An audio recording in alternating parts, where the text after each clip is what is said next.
Rusia berbicara terkait situs nuklir Iran yang tengah dibidik Israel.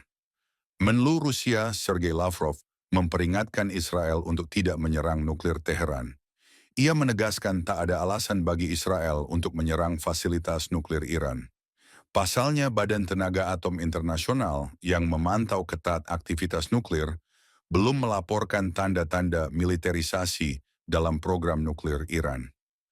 Rusia tak melihat tanda-tanda Iran tengah berupaya mengubah program nuklir sipilnya menjadi militer.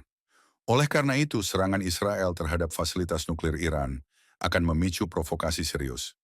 Sebagaimana diketahui, serangan 200 rudal Iran pada 1 Oktober telah memicu kemarahan Israel. Israel berjanji akan membalas dengan mengincar infrastrukturnya, termasuk fasilitas nuklir.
Download Tribun X sekarang, menghadirkan lokal menjadi Indonesia.